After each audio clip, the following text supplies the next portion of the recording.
எப்படி 10,000 வருஷத்துக்கு முன்னாடி வந்த டைனோசரும் இப்போ இருக்கிற ஓனானும் ஒன்றும் இல்லையோ, அதே மாதிரி மேங்கோ ப்ரூன் பண்ணுறது அப்படின்னு எடுத்துக்கிட்டிங்கன்னா, நீங்கள் வந்து இந்த மாதிரி ஃபுல்லாக டாப் கட் பண்ணுறது, மிஷின் போட்டு கட் பண்ணுறதும், நாங்கள் கட் பண்ணி கொடுக்குற மாதிரி 30 to 40% அந்த இதை மட்டும் சன்லைட்டை உள்ளே வர்ற மாதிரி இது பண்ணுறதும் ஒன்றும் கிடையாது. ஏன் அப்படின்னா, இந்த மாதிரி மிஷின் வச்சு பண்ணுறதே ஃபஸ்ட்டு வந்துட்டு நிறைய இடத்துல அந்த மாதிரி பண்ணால் என்ன ஆகும்னா, இந்த ஹீட் வந்து ஒரு 5-10 சென்டிமீட்டர் வந்து ஸ்ப்ரெட் ஆகுறதுனால இந்த சைட்லேருந்து வரக்கூடிய புது துளிர்கள் வந்து வர்றது கிடையாது. இன்னொரு விஷயம், இந்த இதில் ஃபுல்லாக டாப் கட் பண்ணுறப்போ என்ன ஆகுதுன்னா, இங்கேருந்து உங்களுக்கு சில இதில் தளர்ச்சி கூட வரும். அந்த மாதிரி சைடு பிரான்ச்சஸ்லாம் வரும். அப்படி வர்றது ஒரு 6 மாதத்தில் பட்டு போயிடும். உங்களுக்கு மரமும் இதாகும். 1-2 களை வந்து இந்த மாதிரி வந்துருச்சு அப்படின்னா தான் நீங்கள் வந்து அதில் ஒட்டு கட்டி உங்களால் எடுக்க முடியும். இது மட்டும் இல்லாமல் இந்த டாப் கட் எதில் பண்ணணும் அப்படின்னா, 7 வருஷத்துக்குள்ளே இருக்கிற மரம் அப்படி இருந்தீங்கன்னா நீங்கள் டாப் கட் பண்ணி அதில் வந்துட்டு நீங்கள் கிராஃப்டிங் பண்ணி கரெக்டாக பண்ணலாம்.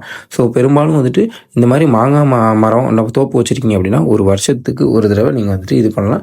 இல்லை வந்து 2 வருஷம், ஒரு வருஷம் விட்டு அடுத்த வருஷம் அந்த மாதிரி வந்துட்டு நீங்கள் வந்து ப்ரூனிங் பண்ணிங்கன்னா உங்களுக்கு நல்லா வந்துட்டு ஈல்டு நிறையா வரும். அது மட்டும் இல்லாமல் இந்த மாதிரி வந்துட்டு மிஷின் மட்டும் போடாமல் கொஞ்சம் முடிஞ்ச அளவுக்கு அந்த அருவா வச்சு கட் பண்ணுறது அந்த மாதிரி பண்ணுறப்போ உங்களுக்கு வந்துட்டு காய்க்காத மரமும் நல்லா காய்க்கும். உங்களுக்கு நல்லா இதாக இருக்கும்.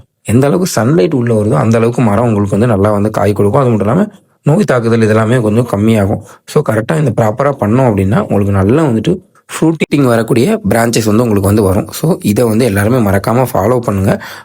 2 வருஷத்துக்கு ஒரு தடவை நீங்கள் வந்து ப்ரூன் பண்ணிங்கன்னா உங்கள் மரம் வந்து ஹெல்த்தியாக இருக்கும். இதுக்குள்ளே நீங்கள் இன்டர் கிராப்பும் பண்ணிக்கலாம். வேறு ஏதாவது சந்தேகங்கள் இருந்துச்சு இல்லை உங்களுக்கு ப்ரூன் பண்ணணும் அப்படின்னா நீங்கள் வந்து கான்டாக்ட் பண்ணுங்கள். நாங்கள் உங்களுக்கு வந்து பெஸ்ட்டாக பண்ணி கொடுக்குறோம்.